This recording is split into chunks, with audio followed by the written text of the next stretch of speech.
اتفرجت على فيلم افاتار ذا واي اوف ووتر، وكانت تجربة رائعة جدا، فتعالوا نتكلم عنه. افاتار ذا واي اوف ووتر الجزء الثاني لفيلم افاتار بيتكلم عن جيك سولي من الفيلم الاولاني بعد ما بيستقر على بندورا مع عيلته الجديدة واولاده. آم، بيضطر ان هو يحمي عيلته من الخطر اللي راجع من الجزء الاول وهو البشر، بعد ما بيجوا عايزين يرجعوه تاني وياخدوا كل الموارد اللي هم عايزينها من الكوكب. فبيضطر ان هو يلجأ لقبيلة تانية على كوكب بندورا عشان يحافظ على سلامة عيلته ويقضي على الخطر ده. عجبك فيلم افاتار الاولاني او ما عجبكش، فمفيش انكار ان فيلم افاتار ده كان فيلم كده زي غير السينما من حيث المؤثرات والحاجات اللي من النوع ده، وكان ضجة كبيرة جدا وقتها في عالم السينما. مش شرط تكون قصته كانت حلوة جدا، لكن كان تجربة لكل الناس حلوة. فلما تسمع عن سيكول ليه او جزء تاني مش هتبقى متفاجئ، لكن انا شايف ان الجزء التاني ده اتحسن تماما في حاجات كتيرة عن الجزء الاولاني، وهتكلم عن كل ده بالتفصيل. لكن انتوا اكتبوا لي رايكم كمان في الجزء التاني ده لو شفتوه. اعتقد ان في جزء كبير منكم اكيد شافه. نتكلم كده ونفتح مناقشه في الفيلم ده. وقبل ما نبتدي متنسوش تعملوا لايك وتشتركوا القناه وتفعلوا الجرس. في الفيلم معانا بي جي 13 ليه شويه عنف، لغه قاسيه. ويلا نبتدي. بس ابتدي بالحاجه الاساسيه والرئيسيه واللي اكيد كنت هتكلم عنها، هي المؤثرات. مفيش جديد قوي هقوله غير اللي سمعتوه على النت قوي، ان المؤثرات تحفه. بأي نوع من الحاجات، لو شفتوه بآي ماكس لو شفتوه 3D هتنبسطوا جدا من المؤثرات اللي موجودة في الفيلم ده. المرة دي عندنا سيكونسز بقى تحت المية، عندنا كائنات مائية، عندنا سمك، عندنا حاجات بتطير، عندنا حاجات تحت المية، شعاب مرجانية وحاجات كده أكبر كمان من الفيلم الأولاني. فالمؤثرات رائعة جدا. وده الفيلم ده صراحة حسسني قد ايه انا بحب السينما عامة، ان احنا بنخش نهرب جوه العالم ده، العالم المختلف اللي فيه حاجات كتيرة جدا حلوة وشكلها ومنظرها رائع. فبعد ما اتكلمنا خلاص عن المؤثرات وطلعناها من طريقنا، تعالوا بقى نتكلم في المهم، وهو هل الفيلم اتحسن فعلا ولا هو برضو مازال مركز على المؤثرات؟ لا، الفيلم فعلا اتحسن جدا عن الفيلم اللي قبليه. يعني قصدي شغل الفيلم عامة والمخرج والناس كلها قرروا يحسنوا المرة دي في حاجات كتيرة منها، الشخصيات، حكي القصة، كل الكلام ده اتحسن عن الفيلم الأولاني. مش هقول لكم برضو ان هو مازال بيرفكت وكل حاجة فيه رائعة ومكتملة، لكن مازال في عناصر كتيرة جدا انا انبسطت منها المرة دي، بالذات ان انا ما كنتش قوي من محبين افاتار الاولاني. كنت طبعا مبسوط بيه عامة كفيلم، كانت ممتعة بالنسبة لي، لكن بعد كده لما جيت ارجع له تاني ما حسيتش ان انا كنت مبسوط منه قوي.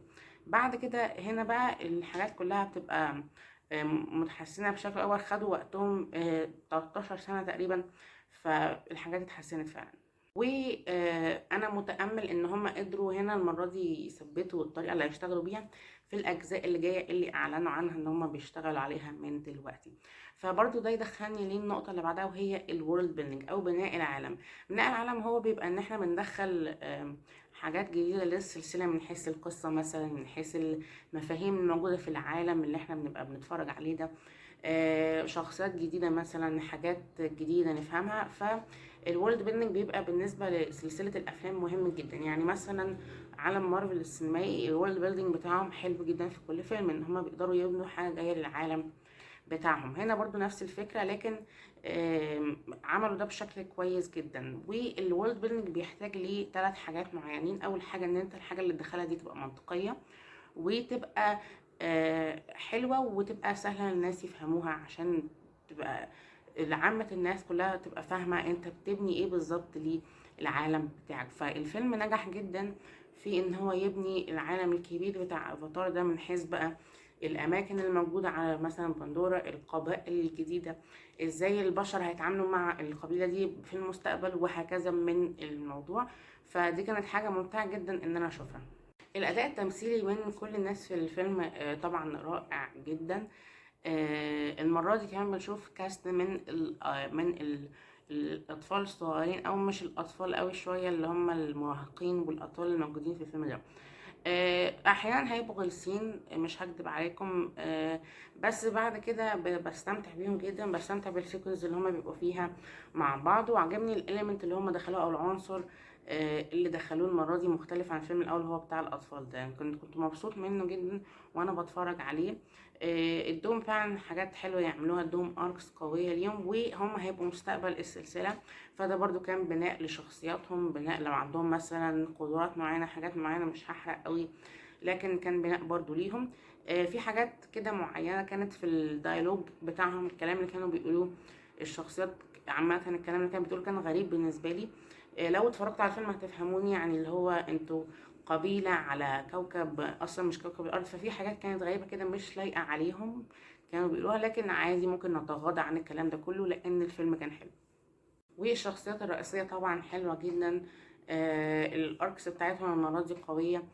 الشخصيات اللي داخلة جديدة من القبيلة برضو كانوا ممتعين جدا، ما دخلناش فيهم قوي، لكن أعتقد إن نسبة كبيرة إن احنا في الأفلام الجاية هنبتدي نستكشفهم أكتر وبشكل اوسع يعني. فانا عامه انبسطت من الشخصيات في الفيلم ده، الاداء التمثيلي من كل الناس حلو قوي. انا شايف كمان ان كل شخصيه، او مش كل شخصيه، كل عنصر يعني في الفيلم ده بياخد وقته ان هو يعني يبان. يعني مثلا القبيله الجديده، الشخصيات الاساسيه، الاطفال، البشر، قصه مثلا ان هم عايزين ياخدوا الموارد، قصه معرفش ايه، كل حاجه بتاخد وقتها انها تبان. طبعا الفيلم 3 ساعات، فكل حاجه بتاخد وقتها بشكل حلو قوي. مثلا يعني بدون حرق كبير، الشخصيات الاساسيه بتاعتنا وهي بتتعامل مع القبيله الجديده كان ممكن يعملوا ده مونتاج مثلا للقطات كده وكده وكده، لكن قرروا ان هم ياخدوا وقتهم ويعملوا مشاهد معينه هم بيتعايشوا مع القبيله دي. فدي كانت حاجه ممتعه، وانا اقدر جدا المجهود المحطوط في الموضوع ده. بس فعامه فيلم افاتار ذا واي اوف ووتر فيلم تجربه قويه جدا من حيث كل حاجه، المؤثرات، الشخصيات، الحكي، القصه عامه. وتقدر كده تشوف ملامح سلسله كبيره جايه في المستقبل، انك كده نشوف ده في سلسله دي الناس كلها هتبقى عايزه تتفرج عليها، الناس كلها هتبقى عارفاها بعد كام سنه كده لما الجزء الثالث ينزل ان شاء الله. فالفيلم انا انبسطت منه جدا، وتحسنوا في الشغل عامه عن الفيلم الاولاني، لكن مش كل حاجه بيرفكت طبعا، مش كل حاجه مكتمله. لكن انا انبسطت منه جدا، مرجح جدا طبعا انكم تتفرجوا عليه. وادي فيلم افاتار ذا واي اوف ووتر 9/10. بس ده كان فيديو النهارده، اتمنى يكون الفيديو عجبكم. لو عجبكم ما تنسوش تعملوا لايك وتشتركوا القناه وتفعلوا الجرس، وتكتبوا لي رايكم في فيلم افاتار ذا واي اوف ووتر لو اتفرجتوا عليه. هل مبسوطين من الشغل بتاعهم المره دي؟ هل مستنيين اكتر من السلسله دي ولا لا؟ وسلام.